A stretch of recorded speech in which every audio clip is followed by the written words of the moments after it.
আরজিকর মেডিকেলে দুর্নীতি মামলায় সিবিআই সিজার লিস্টে সন্দীপ ঘোষকে নিয়ে একের পর এক চাঞ্চল্যকর তথ্য সামনে এসেছে। সিজার লিস্ট থেকে ছত্রে ছত্রে স্পষ্ট হয়ে গিয়েছে সন্দীপ ঘোষের সঙ্গে দুর্নীতি যোগের ইঙ্গিত। তার বাড়ি থেকে উদ্ধার হয়েছে বহু গুরুত্বপূর্ণ নথি। দিনে দুবার ব্যবহার করো স্টপেজ ক্রিম আর নিজেকে রাখো evergreen Keya Seth aroma therapy stop age cream আর খুঁজে পাও নতুন আমিকে। আরজিকর মেডিকেলে আর্থিক দুর্নীতি মামলায় 2রা সেপ্টেম্বর প্রাক্তন অধ্যক্ষ সন্দীপ ঘোষকে গ্রেফতার করেছিল সিবিআই। তারপর থেকেই এজেন্সির সূত্র মারফত দুর্নীতি নিয়ে সামনে এসেছে একের পর এক নতুন তথ্য, যার মূলে রয়েছে সিবিআই এর সিজার লিস্ট, যেখানে দাবি করা হয়েছে সন্দীপ ঘোষের বাড়িতে মিলেছে আরটিআই এর কপি, অভিযোগপত্র, টেন্ডার সংক্রান্ত নথি এবং অভ্যন্তরীণ কমিটির গোপন রিপোর্ট।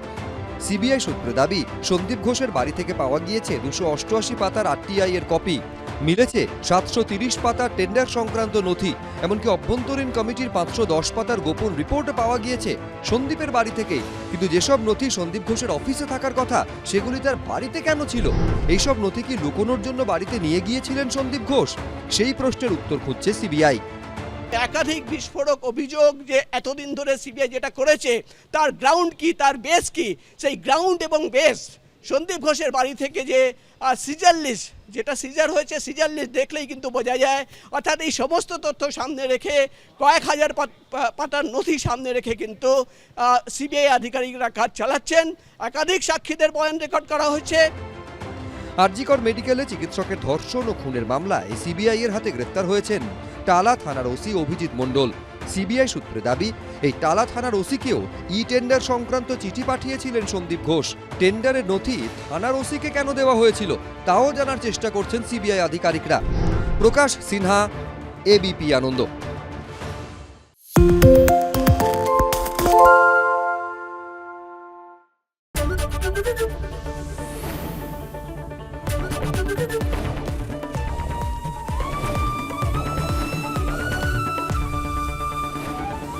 এবিপি আনন্দ, এগিয়ে থাকে, এগিয়ে রাখে।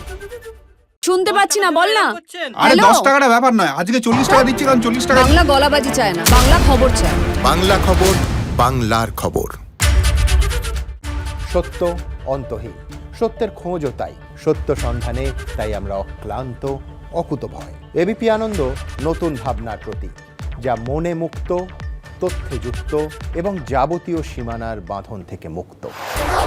সীমা না শব্দটির মধ্যে লুকিয়ে আছে মানা শব্দটি, যেন চোখ রাঙানি এক অদৃশ্য বেড়াজাল, যা আটকে রাখে আমাদের এক ছোট্ট গণ্ডির মধ্যে। একমাত্র সঠিক খবরই গড়ে তুলবে এক মুক্ত সমাজ। সেই জগৎ গড়ার লক্ষ্যে কোনো সীমানার ঠুকুটি আমরা মানব না। এবিপি আনন্দ, এগিয়ে থাকে, এগিয়ে রাখে।